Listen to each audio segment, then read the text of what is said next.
Hello friends, मेरा नाम Prince and आज हम सॉल्व करने वाले हैं इस चैप्टर को। कुछ इस तरीके जो हमारे पास क्वेश्चन आते हैं तो हम इसे बहुत ही इजीली तरीके से किस तरीके से सॉल्व करते हैं। तो चलिए आगे बढ़ते हैं। सबसे पहला क्वेश्चन हमारे पास है कि 200 का 5% कितना होगा। इसको निकालने की ट्रिक बहुत ही सिंपल है, बहुत ही आसान है अगर आप सही तरीके से समझें तब।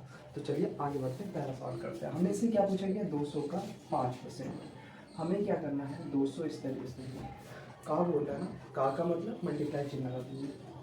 कितना परसेंट की बात कर रहे हैं, 5%। एक चीज़ ध्यान दीजिएगा, जब यहाँ 5% की बात करता है, जब परसेंट यहाँ से हटता है तो नीचे 100 जुड़ जाता है।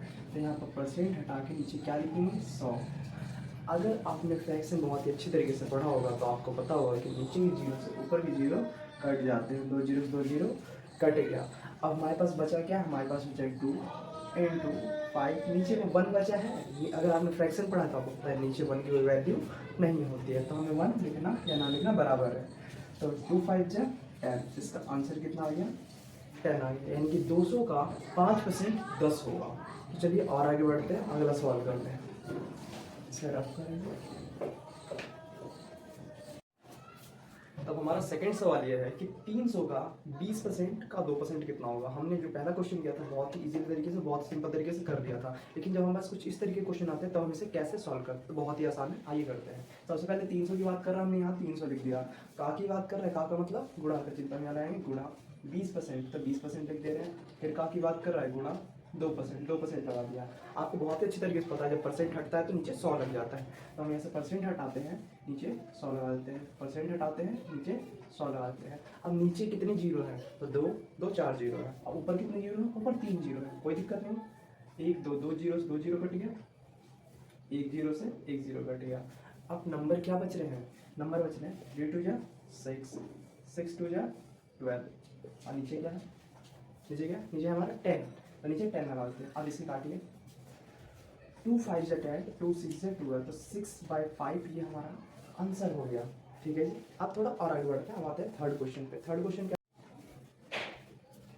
अब आते हैं हम अपने तीसरे सवाल की तरफ। तीसरा सवाल हमारा क्या है, 80% का 10% निकालो। पहले हमारे पास नंबर दिए रहते थे, हम परसेंट निकाल लेते थे, लेकिन अब हमारे पास परसेंट का परसेंट निकालना बोल रहा है। तो इसे किस तरीके से करेंगे, बहुत ईजी तरीका है, आइए करते हैं। सबसे पहले हमने 80% दिया हुआ है, का की बात कर रहे हैं, गुणा का चिन्ह, 10% की बात कर रहे हैं, 10% ने लिख दिया। आपको अच्छे तरीके से पता है जब परसेंट हटता है तो नीचे क्या लग जाता है, 100 लगाते हैं। ये हो जाएगा 80/100 इंटू 10/100। ठीक है जी, समझ गए इतनी बात। अब जीरो से जीरो काटते हैं, 1 जीरो से 1 जीरो कटा, 1 जीरो से 1 जीरो कटा, तो हमारे पास क्या नंबर बच गया, इसे सही से काट दे रहे हैं। हमारे पास क्या बच गया, 8 बच जाए 8, और नीचे क्या जाए 10 10 जाए 100। ठीक है, अब कट रहा है ये, जी हाँ भैया कट रहा है, काटते हैं। किससे कट रहा है ये, तो ये कट रहा है 2 के टेबल से कट रहा है, काटते हैं। 2 4 जाए 8, और 2 के टेबल में 100 आता है 50 टाइम में। फिर भी कट रहा है, 2 से कट रहा है, 2 2 जा 4, और 2 के बार 50, 25 बार में आता है। तो हमारा ऊपर का नंबर आया 2 और नीचे का नंबर आया 25, ये हो जाएगा इसका आंसर। ठीक है जी, चलिए आगे बढ़ते हैं अगले सवाल पे। अगला सवाल हमसे क्या पूछ रहा है, अगला सवाल हमसे पूछ रहा है कि 60% को भिन्न में बदलो। मतलब पहले तो हमारे पास परसेंट का परसेंट पूछ लिया, हर तरीके से सवाल पूछ लिया। अब हमसे पूछ रहा है कि परसेंट को भिन्न में बदलो, परसेंट को फ्रैक्शन में बदलो, तो इसे किस तरीके से बदलेंगे। 60% की बात कर रहा है, को किस में बदलने बोल रहा है, भिन्न में बदलने वाला है। कहीं का ये सब कुछ नहीं लिखा हुआ है। चलिए करते हैं। यहाँ आपको पता है परसेंट दिया हुआ है, जब परसेंट हटता है तो नीचे 100 लग जाता है। जीरो से जीरो को काट देना है, जीरो से जीरो से कट गया। अब क्या बचा, अब भी कट रहा है कुछ, जी हाँ। 2 3 जा 6, 2 5 जा 10, तो क्या आ गया 3/5, ये हो जाएगा इसका आंसर। बहुत ही ईजी तरीका है यार। अब थोड़ा और आगे बढ़ते हैं। 4/5 को परसेंट में बदलो, 4/5 को परसेंट में बदलो। हार्ड हो गया ना।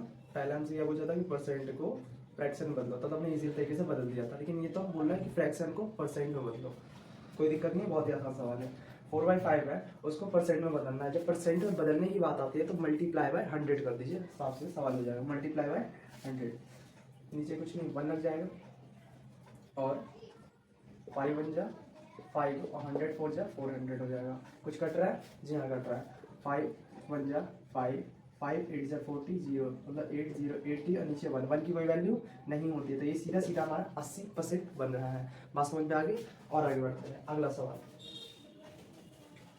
अब हमसे पूछ रहा है, हमने क्या क्या कंप्लीट कर लिया, पहला, दूसरा, तीसरा, चौथा, पांचवा, 5 सवाल हमने कंप्लीट कर लिया। अब आते हैं सवाल के लास्ट सवाल पे और फिर उसको खत्म करते हैं। 200 का कितना प्रतिशत 10 होगा। हमसे पहले क्या बोला गया था कि 200 का परसेंट दिया रहता था, हमें नंबर निकालना होता था। अब हमें नंबर दिया हुआ है, अब हमें परसेंट निकालना है। किस तरीके से निकालेंगे, बोल रहा है कि 200 का कितना परसेंट, यानी कि परसेंट हमें नहीं पता है। जब परसेंट हमें नहीं पता होता तो उसे हम x मान लेते हैं, यानी कि हमें x परसेंट दिया हुआ है।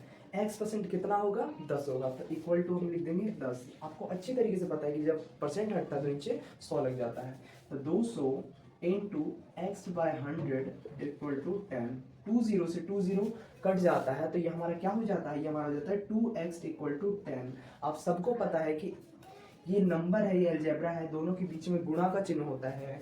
जब x को ऐसे रहने देते हैं, 10 को ऐसे रहने देते हैं, ये गुणा में है, उस पार जाएगा तो डिवाइड में चला जाएगा, तो यहाँ आ गया डिवाइड में। अब कहीं कट रहा है, जी हाँ भैया कट रहा है, 2 के टेबल से 2 1 जा 2 2 5 जा 10, तो x इज इक्वल टू 5। तो यानी कि कितना परसेंट है, तो वो 5% है। कितना परसेंट है, 5% की बात कर रहा है। और अगर आप ध्यान दिए होंगे, नोटिस किए होंगे, तो पहला क्वेश्चन लास्ट वाला क्वेश्चन सेम ही है, बस नंबर में अंतर है, बाकी सब सवाल सेम ही है। तो अब मिलते हैं अगली वीडियो में।